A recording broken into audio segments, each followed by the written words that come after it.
APT မှာမေးလိမိထားရှိတဲ့ဒီအဓိပ္ပာယ်တူရရွေးရဲပေါ့နော်အဲ့ဒီအပိုင်ကို25ပုံပြင်ဆင်ထားပြီးရပေါ့နော်တူလိုက်လို့ကြည့်အောင်နော်နံပါတ်1က hatushita ဆိုတာကအံ့ဩသွားတယ်ဆိုတဲ့ဟာမျိုးပေါ့နော်ဆိုတော့ခရယောဝတာရှိုမီတဲ့ hatushita ယောနာယောကျော်ဥကပဲတာတဲ့သူကကျွန်တော်ကိုကြည့်ပြီးတော့ရုတ်တရက်အံ့ဩသွားတဲ့ပုံစံမျိုးနဲ့ဘေးမျိုးလောက်လိုက်တယ်ပေါ့နော်ဆိုတော့ hatushita နဲ့အဓိပ္ပာယ်တူတဲ့စကားလုံးကိုရှာရမယ်ပေါ့နော်နံပါတ်1က anshishita စိတ်အေးရပေါ့နော်နံပါတ်2ကကျတော့ odoroita ကကြတော့အံ့ဩသွားတယ်ဆိုတော့အပြေမှန်က odoroita ပေါ့နော်3ကကြတော့ shinpai-shite iru စိတ်ပူနေတယ်4ကကြတော့ kinshito-shita တဲ့စိတ်လှုပ်ရှားတယ်ပေါ့နော်ဆိုတော့ hatushita ဆိုတာကအလိုရုတ်တရက်ရင်ထိတ်သွားတာမျိုးအံ့ဩသွားတာမျိုးဆိုတဲ့အတွက်ကြောင့်မလို့နံပါတ်2 odoroita အပြေမှန်ပေါ့နော်ဆိုတော့ထပ်သွားကြည့်မယ်နံပါတ်2 hisashiburi ni atta kodomo no goro no tomodachi wa တဲ့ဆိုတော့ဘယ်လိုပြောမလဲမတွေ့ရကြပါဘောเนาะအကြာကြီးနေမှာပြန်တွေ့ရတယ်တဲ့တငယ်ချင်းရပါတော့ဆိုတော့စုကာရီလုံးဝကိုတဲ့ရှီတိုယာကနာဂျောစီယေတိုစေချိုစတေတာဆိုတော့စုကာရီလုံးဝကိုရှီတိုယာကနာဖြစ်တဲ့မင်္ဂလိတယောက်ဖြစ်ပေါ့เนาะကြီးပြင်းလာခဲ့တယ်ဆိုတဲ့ဟာမျိုးပေါ့เนาะဆိုတော့ရှီတိုယာကနာဆိုတာကမိမပီတာပြီးတော့တိမ်မွေးတာယင်ကျေးတာအဲ့လိုတီငိန်အေးဆေးတာဆိုတဲ့အဓိပ္ပာယ်ရတယ်ပေါ့เนาะဆိုတော့ရှီတိုယာကနာနဲ့တူတဲ့ဟာဘာဖြစ်မလဲပေါ့เนาะနံပါတ်1ကကြတော့အိုကာရနာဆိုတာကိုလုံးကိုထဲကြီးရပါတော့ရုပ်ပိုင်းဆိုင်ရာအရွယ်အစားကြီးတဲ့ဟာကိုပြောချင်တဲ့အခါကျရင်အိုကာရနာကိုလုံးကိုထဲကြီးရလို့သုံးနေနံပါတ်2ကကြတော့ you know နော် you know ဆိုတာကအရင်ချင်းရှိတာ you ဆိုတာရှိတာ no ဆိုတာဒီအရင်ချင်းတွေဘာတွေရှိတဲ့ချင်းတွေမှာ sign no တို့အဲ့လိုမျိုးမှာသုံးတယ်ဆိုတော့အဲ့လိုအရင်ချင်းရှိတာထပ်မြက်တာပေါ့နော်သုံးကကြတော့ johina ဆိုတာအဲ့လိုဂုံတီရှိတာရင်ကျေးတိမ်မွေးတာဆိုတဲ့အတွက်ကြောင့်မလို့ဒီရှိတိုယကနာနဲ့အဓိပ္ပာယ်တူတယ်ပေါ့နော်ရှိတိုယကနာ onna ဆိုရင် johina onna ပေါ့နော်နံပါတ်4ကကြတော့ seijisuna ဆိုတာဖြောင်းမှတ်မှတ်ကန်တာအဲ့လိုတစ္ဆာရှိတာဆိုတဲ့အချိန်မျိုးမှာသုံးတယ်ပေါ့နော်ဆိုတော့အဖြေမှန်ကစမန်ဂျောဟင်းနာဒါဆိုရင်နံပါတ်3ကကြတော့ရှိခိတဲပေါ့နော်ခုန project တို့တဲ့ရှိခိတဲတာနော်ကခန့်လို့ချောတာတဲ့ဆိုတော့ဒီ project ကိုတဲ့ဒါရှိခိတဲဆိုတာကကြတော့ဥဆောင်တာလို့ပြောတာပေါ့နော်ဥဆောင်တာတာဝန်ယူပြီးတော့စီမံခန့်ခွဲတာတို့အဲ့လိုမျိုးတာဝန်ယူညွှန်ကြားပေးတာဆိုတဲ့အခြေအနေမျိုးမှာတုံးတယ်ပေါ့နော်ဒီဟာဆိုရင်ဒီ project ကိုဥဆောင်တာသူမပေါ့နော်ဆိုတော့ရှိခိတဲနဲ့အဓိပ္ပာယ်တူတဲ့ဟာကိုရွေးရမယ်တစ်ကကြတော့ဆိုင်းရှော့ခါတာဆိုင်းကောမှတဲ့စန်ကတ်တဲ့ဤသားတဲ့ဆိုတော့အစအဆုံးပါဝင်ခဲ့တယ်ပေါ့နော်အစအဆုံးပါဝင်တာနဲ့တော့ project တစ်ခုလုံးကိုဥဆောင်စီမံခန့်ခွဲတာမဟုတ်လေနော်ဆိုတော့နံပါတ်1ကအဖြေမှန်မဟုတ်နံပါတ်2 choosing to not တဲ့ဥကောကစတေတာဆိုတော့အဓိကဗဟိုအနေနဲ့လှုပ်ရှားဆောင်ရွက်ခဲ့တယ်ဆိုတော့အဖွဲ့အစည်းတစ်ခုဒါမှမဟုတ် project တစ်ခုမှာအဓိကနေရာပေါ့နော် choosing ဆိုအဓိကဗဟိုချက်ပေါ့နော်အဓိကနေရာနေပြီးတော့လှုပ်ဆောင်နေဆိုတဲ့အတွက်ကြောင့်မလို့ဥဆောင်နေဆိုတဲ့အခြေအနေမျိုးဖြစ်တဲ့အတွက်ကြောင့်မလို့ဒီအဖြေမှန်ကနံပါတ်2ပေါ့နော်ရှိခိတဲနဲ့တူတဲ့အဖြေမှန်လေးပေါ့နော်3ကကြတော့ choosing นี่အိုီခွန်ဒါတဲ့ဆိုတော့ချူရှင်နဲ့အိုီခွန်ဒါဆိုရက်ဆိုင်သွားအောင်လို့တွန်းပို့ခဲ့တဲ့ project ကိုဖြတ်သိမ်းတာဒါမှမဟုတ်ရက်ပစ်လိုက်ရတာကိုညွန်ပြရတယ်ပေါ့နော်ဆိုတော့မဟုတ်ဘူးပေါ့နော်နံပါတ်4ကကြတော့ရှီကင်းကိုတဲ့တေးကျော့စတေတာဆိုတော့ငွေကြေးရထောက်ပံ့ပေးတာတဲ့မဟုတ်ဘူးเนาะဆိုတော့နံပါတ်2ကအဖြစ်မှန်ဒါဆိုရင်နံပါတ်4ကိုသွားမယ်ခုနိုခန်းနီဆွီတဲဝဒီကိစ္စနဲ့ပတ်သက်ပြီးတော့ပေါ့နော်ဆိုတော့ဒီမှာပေးထားတယ် thank you နိပေါ့နော် thank you နိတိုင်ဝစ်တေအခုဟိစယောကအားလို့ပေါ့နော်ဆိုတော့ thank you လို့လည်းထားတယ်ပေါ့နော်ဆိုတော့သူ့ရဲ့အဓိပ္ပာယ်ကကြတော့အမြန်ဆုံးဒါမှမဟုတ်အရေးတကြီးပေါ့နော်အရေးတကြီးကိုက်တွယ်ဖြည့်ရှင်းသွားဖို့လိုအပ်တယ်ဆိုတဲ့ဟာပေါ့နော်ဆိုတော့သူနဲ့အဓိပ္ပာယ်တူတဲ့ security နဲ့အဓိပ္ပာယ်တူတဲ့ဟာကိုရှာရမယ်စူမီယာကနိနော်စူမီယာကနိဆိုတာအမြန်ဆုံးနှောင့်နှင်းကြမ်းကြာမှုမရှိဘဲဆိုတဲ့ဟာပေါ့နော်ဆိုတော့အဖြေမှန်ကနံပါတ်1ဖြစ်မှာပေါ့နော်စူမီယာကနိနဲ့တူတာ security ပေါ့နော်နှစ်ကကြတော့ ochi suite ဆိုတာစေးလက်အေးတိန်းနေဆိုတာတေချာစွာဒါမှမဟုတ်ရင်ကြီးကြီးပေါ့နော်အလုပ်တစ်ခုကိုဂရုတစိုက်တေချာအောင်လှုပ်ဆောင်နေဆိုပြီးဆိုလိုတယ်ပေါ့နော်ဒါပေမဲ့ဒီမှာ security ဆိုခန်းကြည့်လိုက်တာနဲ့ကိုသိရပေါ့နော်မြန်လုပ်ရမယ်ဆိုတဲ့အတွက်ကြောင့်နံပါတ်1ကအပြည့်မှန်၄ကကြတော့ juboni ဆိုလုံလောက်စွာပေါ့နော်ဆိုတော့အပြည့်မှန်ကနံပါတ်1နောက်တစ်ပုတ်နံပါတ်5ကျတော့ဆိုဘဝတဲ့ဥဒယာကနာစေကကုနိုဟီတိုတာတာဆိုတာတဲ့ဆိုတော့အဖိုးကပေါ့နော်စိတ်နေစိတ်ထားအေးဆေးတည်ငြိမ်ပြီးတိမ်မွေးတဲ့လူတယောက်တဲ့အိုဒယာကနေဆိုအဲ့လိုမျိုးသဘောကောင်းတာအဲ့လိုမျိုးအေးဆေးတည်ငြိမ်တာပေါ့နော်ဒါဆိုရင်နံပါတ်1ကကြတော့ခီချောမန်နာလို့ထွက်တယ်ပေါ့နော်ခီ Kichomena Kichomena ဆိုတာစီကန်းရှိတာတည်တက်တိကြတာပေါ့နော်အဲ့လိုအလုပ်တစ်ခုကိုစီးစနစ်တကျတည်တက်တက်နဲ့အမှားရင်းမရှိလုပ်တတ်တာပေါ့နော်ဆိုတော့နံပါတ်1နဲ့တော့မတူပါနော်ဘာလို့ဆိုအိုဒါယကဆိုတာဒီလိုသဘောကောင်းတာအေးဆေးတည်ငြိမ်တာဆိုတော့နှစ်ကကြတော့အွန်ဝါနာတဲ့အွန်ဝါနာဆိုတာသဘောကောင်းတာပဲဖေးမတတ်တာပဲပေါ့နော်ဒီလိုဒီအိုဒါယကနဲ့အတိတ်ပဲတူတယ်ပေါ့နော်လူတယောက်ကအဲ့လိုစိတ်ထားအေးချမ်းသဘောကောင်းနေလို့ပြောချင်တယ်ဆိုရင်အွန်ဝါနာကိုသုံးတယ်ပေါ့နော်အွန်ဝါနာဒါမှမဟုတ်အိုဒါယကနာအတိတ်ပဲတူတယ်ပေါ့နော်သုံးဝါကြတော့ခင်ပန်းနာဆိုလုံလောက်ရိယာရှိတာစူးစားပန်းစားအလုပ်လုပ်တာပေါ့နော်အဲ့လိုလုံလောက်ရိယာကြီးတာကိုပြောတဲ့ချိန်ကျရင်ခင်ပန်းနာကိုသုံးတယ်နောက်တစ်ခုကကြတော့ခပစနာဆိုတက်ကြွလှုပ်ရှားတာပေါ့နော်စွမ်းအင်ပြေးသွားပြီးတက်ကြွလှုပ်ရှားတတ်တဲ့သူဆိုရင်ခပစနာလို့သုံးတယ်ပေါ့နော်အဲ့လို AC တည်ငြိမ်တာဆိုရင်အွန်ဝါနာတို့အိုဒါယကနာတို့သုံးတယ်ပေါ့နော်နံပါတ်6ရှစ်ချောဝါတဲ့ delicate တူနာရှိစမနီတဲ့ရှင်းချောနီကိုတာရဲ့တာဆိုတော့ဝန်ကြီးချုပ်ကပေါ့နော်ဝန်ကြီးချုပ်ကတဲ့အဲ့လို delicate တူနာဆိုတာထိလွယ်ရှလွယ်ပြီးတော့တတိထားမယ်အဲ့လိုပုံစံမျိုးပေါ့နော်တတိထားမယ်ဒီမှာဆိုရှစ်စမလို့ဆိုတော့တတိထားမယ်မိကုန်းကိုအဲ့လိုစင်ချင်းနဲ့တတိထားပြီးတော့ဖြေခဲ့တယ်တဲ့ဆိုတော့သူနဲ့အတိတ်ပဲတူတဲ့ဟာဘာဖြစ်မလဲပေါ့နော်တစ်ကကြတော့ဟီဂျောနီခိုဂျင်တက်ကိနာဆိုအလွန်တရာအဲ့လိုကိုရေးကိုတာဆန်တာပေါ့နော်ဆိုတော့ကိုရေးကိုတာကိစ္စတွေကိုဆိုလိုတာမဟုတ်ဘဲနဲ့ဒီမှာကျတော့တတိထားရမယ်သဘောဖြစ်တဲ့အတွက်ကြောင့်နံပါတ်1ကအဖြစ်မှမဟုတ်ဘူးနံပါတ်2ကကြတော့ဟီဂျောနီခိုဂက်ခိတက်ကိနာဆိုအလွန်တရာရန်လိုတယ်ပေါ့နော်လိုရန်လိုတိုက်ခိုက်လိုတဲ့သဘောပေါ့နော်ဆိုတော့ဒီကလည်းမဟုတ်ဘူးလေးရကြတော့ဆိုင်းရှင်းတော့ချူအီကိုရောဆိုတော့အသေးစိတ်ကိုအဆဆရရပေါ့နော်ဆိုင်းရှင်းဆိုတာအသေးစိတ်ကိုပြောနော်ချူအီဆိုတော့တတိထားရမယ်ရောဆိုလို့ဆိုလိုအပ်တယ်ပေါ့နော်အသေးစိတ်ကအစတတိထားဖို့အတွက်လိုအပ်တယ်ဆိုတော့ဒီနံပါတ်6ဒီ delicate တို့နာနဲ့တူတယ်ပေါ့နော်ဆိုတော့အဖြေမှန်ကဇမ်မန်လေးရကြတော့အာယီတဲကိုမိခုဒတ်တာမူရိနာဆိုတော့တစ်ဖက်သူကိုဟိုလိုနှိမ့်ချပြီးတော့ယဉ်ကျေးမှုမရှိဘူးတဲ့နံပါတ်4ကကြောက်အဲ့လိုပေါ့နော်ဆိုတော့အဖြေမှန်ကနံပါတ်3ဒါဆိုရင်နံပါတ်9ဆိုနိုမီစေနော်တန်အင်ဝါတဲ့ခရခုနီတိုက်စ်တဲ့တူတဲ့မို့ဒီဆိုင်ရဲ့ဒီအယောင်စီးရပါတော့ဝန်ထမ်းကတဲ့ဖောက်တယ်ဒီအပေါ်မှာအရန်ပဲဆိုခေနိုင်ထိုက်တိုးဒတ်တာတဲ့ဆိုတော့ဆိုကေနိုင်ဆိုတာကအဲ့လိုအေးဆက်ပေါ့နော်ဂယူးမဆိုင်ပဲနဲ့အဲ့လိုချင်းငံပြောတဲ့အပြုအမူမျိုးပေါ့နော်ဆိုတော့သူနဲ့တူတဲ့ဟာကဘာဖြစ်မလဲနံပါတ်1ကကြတော့မူအိုက်ဆိုဆိုတာလည်းလိုမျက်နှာတင်တာဖိုရီမှုမရှိတာအဲ့လိုမျိုးပေါ့နော်ဆိုတော့ဒီဆိုကေနိုင်နဲ့အဓိပ္ပာယ်တူတယ်ပေါ့နော်ဆိုတော့ဆိုကေနိုင်နဲ့အဓိပ္ပာယ်တူတာကမူအိုက်ဆိုနာနှစ်ကကြတော့ရှောဂျီကီနာဆိုတာဖြောင်းမှန်ကန်တာယူတာတာပေါ့နော်သုံးကကြတော့မူဂျာကီနာဆိုတာအပြစ်ကင်းစင်တာခလေးဆန်အဲ့လိုမျိုးယူသားပြောရှင်တာပေါ့နော်ခလေးဆန်တာပေါ့နော်အပြစ်ကင်းစင်တာသူကိုမူဂျာကီနာလို့ခေါ်တယ်လေးရကြတော့ခိဆာကုနာဆိုတာကဒီဆိုခဲနိုင်တို့မြူအိုင်ဆိုနာရဲ့စန့်ကျင်ဘက်အဲ့လိုဖော်ရပြူငါတာရင်းနှီးလွယ်တာဆိုတဲ့ဟာပေါ့နော်ဆိုအဖြစ်မှန်ကနံပါတ်1နောက်တစ်ပုဒ်နံပါတ်8ခါရနော်တဲ့မူကီနာခုနော်သူ့ရဲ့တဲ့ဆိုတော့နာနီခဲနာခုလို့ထားမယ်မနော်သူနာနီခဲနာခုနာနီဒီမှာခဲကိုခဲပြမယ်နာနီခဲနာခုယူတာခိုတိုဘာနီဝါတာရှိဝါခိစဆွေတာသူကတဲ့နာနီခဲနာခုဆိုတာကအဲ့လိုအထူးသဖြင့်ရည်ရွယ်ချက်ဆိုးကြီးအဲ့လိုမထားဘဲနဲ့လိုတတိတရားမရှိဘဲနဲ့လိုရိုးပြောလိုက်တာပေါ့နော်အဲ့လိုမျိုးအထူးသဖြင့်ရည်ရွယ်ချက်မရှိပဲပြောလိုက်တာဆိုတဲ့အတိတ်ပဲပေါ့နော်ဆိုတော့နံပါတ်1ကကြတော့ရှင်းစစ်စုပုတ်ဆိုတာကျင်နာဟန်ဆောင်တာပေါ့နော်သူတစ်ပါးကိုကုညီချင်းဟန်ဆောင်တာဆိုတဲ့အခြေအနေမျိုးဆိုတော့မတူเนาะအတိတ်ပဲနံပါတ်2ဒီမှာ3နဲ့2နဲ့ကတော့ပြောင်းပြန်ဖြစ်နေဆိုတော့နံပါတ်2စယောရီအခီကအတဲ့ဆိုတော့စယောရီအခီဆိုတာလို့ပြင်းထန်တဲ့မကောင်းတဲ့ရည်ရွယ်ချက်ပေါ့နော်ဆိုတော့ဒါလည်းမဟုတ်နံပါတ်3တိုကူနီဖူကိုင်အီမီဝါနာခုဆိုတော့အထူးသဖြင့်အဲ့လိုနည်းနည်းတဲ့အတိတ်ပဲရည်ရွယ်ချက်မရှိဘူးဆိုတဲ့အတွက်ကြောင့်နံပါတ်3ကအဖြေမှန်ဖြစ်မယ်ပေါ့နော်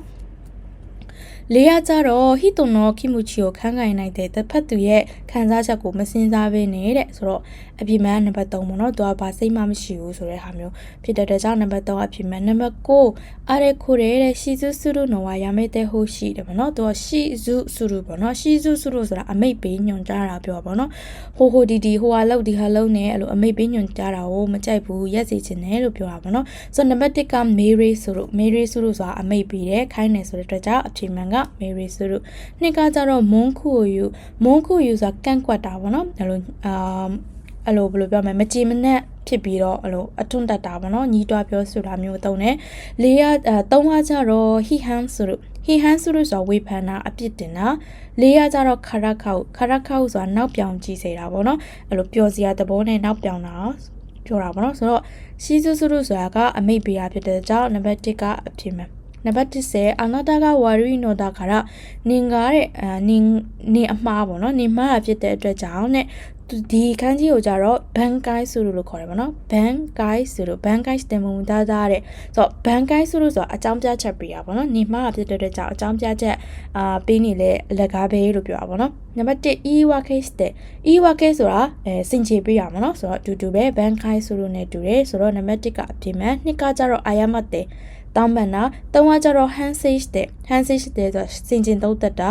4ကကြတော့တူဘိုခဲတဲ့ဆိုတာမသိကြအောင်ဆောင်တာပေါ့နော်တည့်ရတာနဲ့မသိသလိုဟန်ဆောင်နေဆိုရင်တူဘိုခဲတဲ့လို့သုံးတယ်နံပါတ်17ကကြတော့ထန်းရကိုင်တော့ခိုင်ကျော်ဝါတဲ့ဆိုတော့ထန်းရကိုင်တော့ခိုင်ကျော်ဆိုပြပွဲကျင်းပတဲ့ဒီခမ်းမကြီးမှာပေါ့နော် Garantos de Ita တဲ့ Garantos ဖြစ်တယ်ဆိုတာကအဲ့လိုဟင်းလင်းပြင်လို့6ကတ်နေရပါတော့လူမရှိသူမရှိဖြစ်တယ်ဆိုတာကိုသုံးတယ်ပေါ့နော်နံပါတ်1ကကြတော့ Nikiya Katata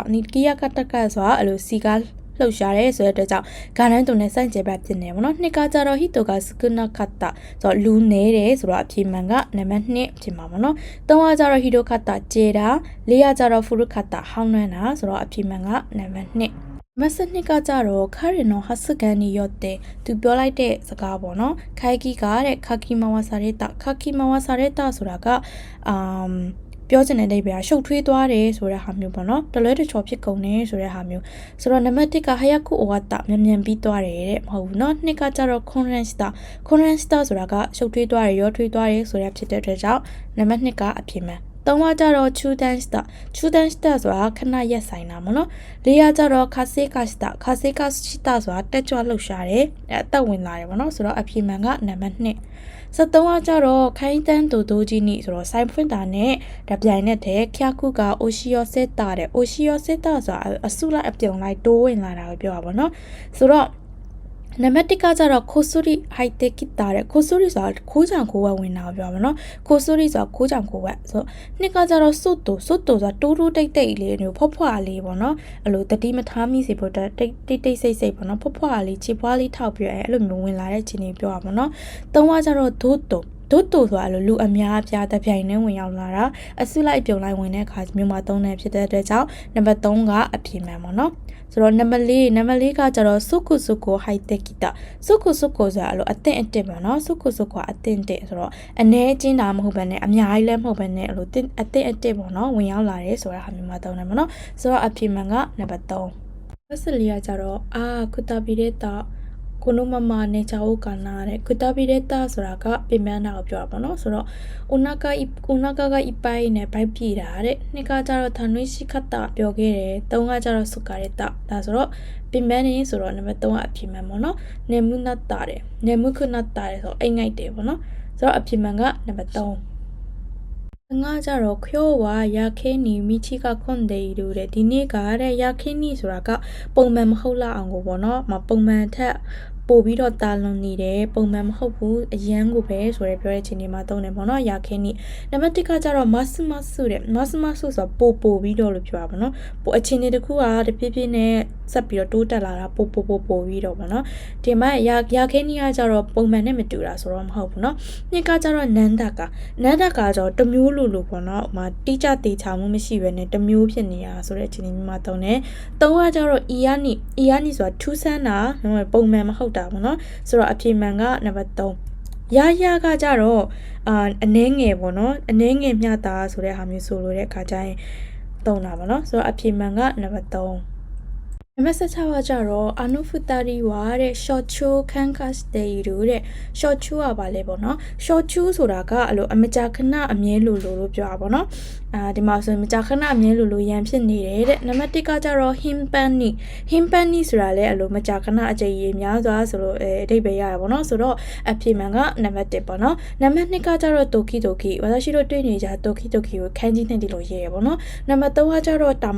tamani ဆိုတာတခါတရံနဲ့အဲ့လိုတခါတရံပေါ့နော် မာရဲနီကကြတော့ရှာရှာပပအလွန်တရာမှဖြစ်ခဲလုံးနေဆိုတဲ့အချိန်မျိုးမှာတုံးတယ်မာရဲနီဆိုတာရှာရှာပပဒါဆိုမကြခဏရှော့ချူးဆိုတဲ့ဟာလေးဆိုရင်ဟင်းပန်းနီလို့တုံးတယ်မနော်ဒါ N1 လေးပဲဆိုတော့နည်းနည်းတော့ခက်လာပြီမှတ်ထားရမယ်မနော်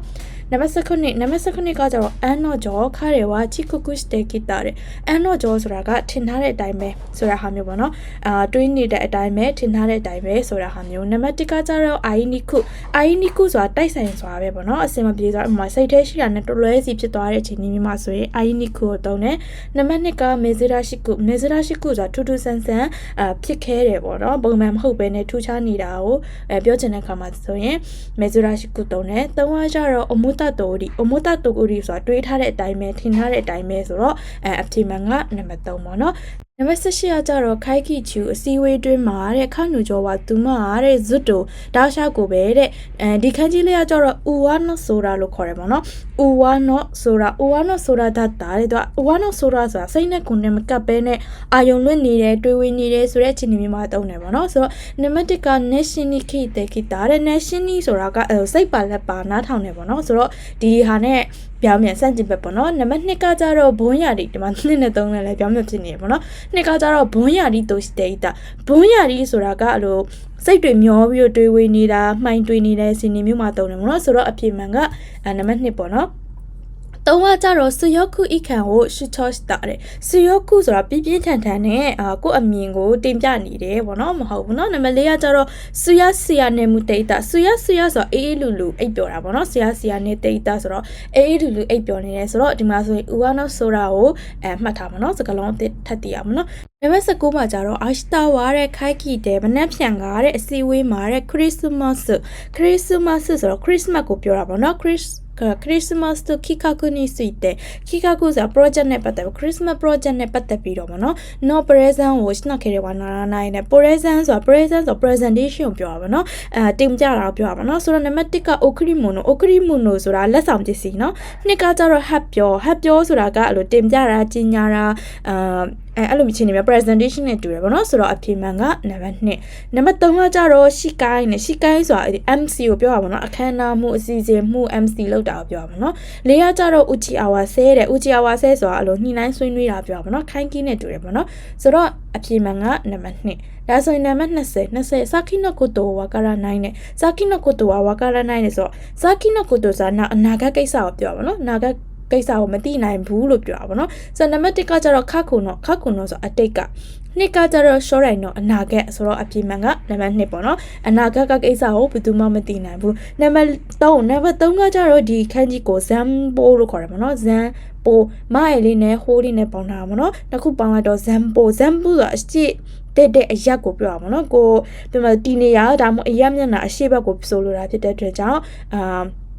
မတုံးပေါ့နော်၄ကကြတော့အိုက်တဲဆိုတစ်ဖက်လူတခြားလူပြောပါပေါ့နော်ဆိုတော့အဖြေမှန်ကနံပါတ်2ပေါ့နော်နံပါတ်21ခါတွေဝါအိုးခုနော်ကွက်လက်ကိုတဲ့ခါခါရဲ့တဲဤလူပေါ့နော်ခါခါရဲ့တဲဤလူဆိုတော့သူကဒီခန်းကြီးလေးရကြတော့ဖူဆိုင်လို့တန်ထွက်တယ်ပေါ့နော်ဖူဆိုင်ဆိုအကျွေးကိုပြောတာပေါ့နော်ပြောမယ်ဆိုရင်အကျွေးပမာဏများစွာကိုအကျွေးပမာဏတင်ရှိနေတယ်လို့ပြောချင်တာပေါ့နော်ဆိုတော့နံပါတ်1ကရှာကင်းဆိုတာလည်းအကျွေးပေါ့နော်ငွေချေးထားတာပြောတာပေါ့နော်ဆိုတော့ရှာကင်းနဲ့အဓိပ္ပာယ်တူတာဖူဆိုင်ပေါ့နော်အ1လည်းပဲဖြစ်တဲ့အတွက်ကြောင့်ဒါလေးသိရမယ်နှစ်ကကျတော့ stress ဆိုတာစိတ်ဖြစ်စီမှု၃ကကျတော့နာရမိဆိုတာစိုးရိမ်ပူပန်စရာတွေနော်တိတိတာရနော်နံပါတ်4ကကျတော့ဇိုင်းဆန်းဆိုပစ္စည်းဥစ္စာပိုင်ဆိုင်မှုပေါ့နော်ဒါမျိုးရှိတဲ့ကိုယ့်ရဲ့ပိုင်ဆိုင်မှုတွေပြောချင်တဲ့အခါမှာတုံးတယ်ပေါ့နော်ဆိုတော့အဖြေမှန်ကဖူဆိုင်ကိုရှာကင်းနဲ့တူတယ်ပေါ့နော်ဒါသိထားမယ်နော်1 level ရောက်လာပြီဆိုတော့ဂျာ22မှာ market တုံတော့နီးစုကိုရှိတာပဲတဲ့ဆိုတော့ဈေးကွက်ပေါ့နော်ဈေးကွက်ရဲ့လိုအပ်ချက်တွေပေါ့နော် market တုံဆို market နဲ့တွေ့အင်္ဂလိပ်စကလုံးမနော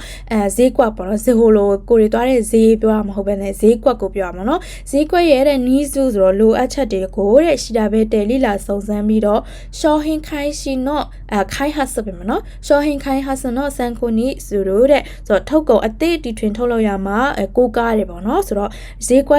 က်မှာဘာလို့နေလဲဆိုတာကိုကွာလိလာစုံစမ်းပြီးတော့ပစ္စည်းအသေးထုတ်တယ်လို့ပြောချင်တာပေါ့နော်ဆိုတော့နံပါတ်1ကကြတော့အိုကယာကုဆာမဆိုတော့ကိုရဲ့ဖောက်တယ်ဧည့်သည် ပေါ့နော်ဈေးကွက်နဲ့ဘာမှမဆိုင်ဘူးနံပါတ်2ကကျတော့ခိုင်းဆိုတာပြပနိုင်ငံခြားတွေပေါ့နော်ဆိုတော့ဘာမှမဆိုင်ဘူးနံပါတ်3ကကျတော့ရှိကြောလဲရတယ်အချိပါလဲရတယ်ပေါ့နော်အချိပါဆိုတာဈေးကွက်ဆိုတော့အပြေမှန်ကနံပါတ်3ပေါ့နော်အဲ့လိုမျိုးဈေးကွက်စီးပွားရေးကုန်စည်ရောင်းဝယ်တဲ့နေရာတွေအဲ့လိုမျိုးမှတုံးတယ်ပေါ့နော်ဆိုတော့အပြေမှန်ကအချိပါပေါ့နော်လေးရကျတော့ရှော့ဘိုင်းတန်းနဲ့ရှော့ဘိုင်းတန်းဆိုတာလက်လီရောင်းတဲ့ဆိုင်ပေါ့နော်ဆိုင်သေးသေးလေးတွေလက်လီရောင်းတဲ့ဆိုင်တွေကိုပြောတာပေါ့နော်နံပါတ်23そのプロジェクトは打ち切りになったเนาะ打ち切りဒီ project ကอุจิกิรินีนาตาဆိုတာအဲ့လိုလှုပ်လက်ဆန်းတဲ့လမ်းခုလမှာရက်ဆိုင်လိုက်ရတဲ့အဲ့လိုမျိုးပြောပါတော့ရက်ဆိုင်လိုက်ရတဲ့အဲ့လိုတတ်မှတ်ထားတဲ့အချိန်မတိုင်ခင်တော့မပြီးဆုံးသေးမနဲ့လှုပ်လက်ဆန်းတစ်ခုရတဲ့ရက်ဆိုင်ပြစ်လိုက်တယ်ပေါ့နော်ရက်လိုက်တယ်ဆိုတဲ့အခြေအနေပေါ့နော်ဆိုနံပါတ်1ကကျတော့ခိုင်းရှိတာဆိုတာစတင်နေတဲ့ရှူလျောစတာဆိုတာကပြီးဆုံးနေဒါမှမဟုတ်ရင်လည်းရက်ဆိုင်သွားတယ်လို့လည်းသုံးတယ်ပေါ့နော်ဆိုတော့အပြိမှန်ကနံပါတ်2ပေါ့နော်အဲ့မှာလှုပ်လက်စလောက်ကင်နေရလို့တကူရက်တက်အဆုံးသက်လိုက်ရတယ်ဆိုတဲ့အတွက်ကြောင့်မလို့ဥချိခိရီနီနာတာလေးတုံးတယ်မနော်ဆိုတော့ရှူလျောနဲ့တူတယ်မနော်နံပါတ်3ကကျတော့စေခိုးဆိုတာအောင်မြင်တာမနော်အောင်မြင်တာမဟုတ်နော်အခုကကျတော့လေးကကျတော့အန်ခီစာရဲတာအန်ခီစာရဲဆိုအချိန်ရွှေ့ဆိုင်တာအဲ့လိုမျိုးရက်ဆိုင်သွားတာ delay လောက်တာပေါ့နော်အဲ့လိုမျိုးဆိုတော့အဖြစ်မှန်ကနံပါတ်2ပေါ့နော်ဒါဆိုရင်24ကိုသွားမယ်ရှိခိတာရီနီစတာကတဲ့ခက်ခွန်ရှိခိကိုအာဂေတာရစတာရှိခိတာရီပေါ့နော်ရှိခိတာရီစတာကတဲ့ဆိုတော့ဘာအတိုင်းလဲပေါ့နော်ဆိုတော့ရှိခိတာရီဆိုတာရိုးရာဒလေးထုံတန်းကိုပြောတာပေါ့နော်ရိုးရာဒလေးထုံတန်းအတိုင်းမင်္ဂလာပွဲကိုကျင်းပတယ်ဆိုတာဟာမျိုးပြောချင်တာပေါ့နော်ဆိုတော့နံပါတ်1ကကျတော့ horisu နော် horisu ဆိုတာဥပဒေကိုပြောတာဥပဒေနိုင်ငံတော်မှာပြဋ္ဌာန်းထားတဲ့တရားဝင်ဥပဒေပေါ့နော်အဲ့လိုမျိုးပြောတာ2ကကျတော့ Mary ဆိုတာအမိတ်ပေးတာ3ကကျတော့ Canry ဆိုတာထုံတန်းအစင်လား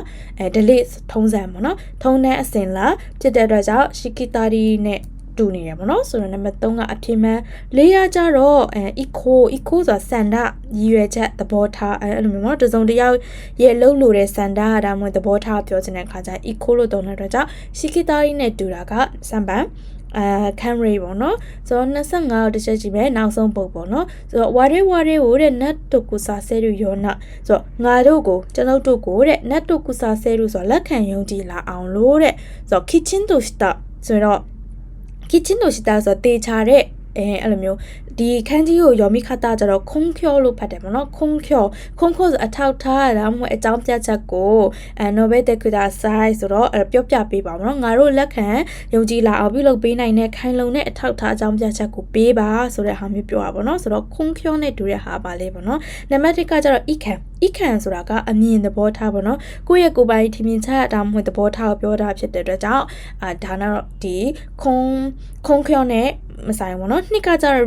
reuse အကြောင်းပြချက်သိပြီးသားအကြောင်းရင်းဆိုတော့အဖြစ်မှန်ကနံပါတ်2ပေါ့เนาะ3ကကျတော့ရှာဆိုင်ဆိုတာတောင်းပန်တာပေါ့เนาะအရှင်အာယာမတို့ခံကြည့်ပါတဲ့အတွက်ကြောင့်ရှာဆိုင်ဆိုတာအပြစ်တက်တောင်းပန်တာဆိုတော့ပြစ်တဲ့ကြောင့်အမှန်ပေါ့เนาะ4ကကျတော့ရှော့ဆိုင်ဆိုတာကအသေးစိတ်အချက်လက် detail ပေါ့เนาะဆိုတော့အဖြစ်မှန်ကနံပါတ်2ပေါ့เนาะအခုဆိုရင်ဒီတစ်ကနေ25အထိကိုတချို့ပုတ်တွေဆိုရင်လည်းသိတာရှိမယ်မသိတာရှိမယ်ပေါ့เนาะဆိုတော့ဒီဗီဒီယိုလေးကြည့်ကြအပြင်ဒီ focus အများကြီးရသွားမယ်လို့ထင်တယ်ပေါ့နော်ဒါကြောင့်မလို့ဒီလိုဟာလေးတွေမိကွန်းလေးတွေများပြီးလေ့ကျင့်ပေးမယ်3ပုံ3နည်းတွေကိုကိုကလေ့လာထားမယ်ဆိုရင်လုံးဝစာမေးပွဲအတွက်အကျိုးရှိရပေါ့နော်စာမေးပွဲတွင်ဒါမကကိုယ့်ရဲ့နည်းစိမ်ပေါ်အမှာလည်းအကျိုးရှိရပေါ့နော်ဆိုတော့ဒီလောက်ပါပဲကျေးဇူးပါကြည့်ပေးလို့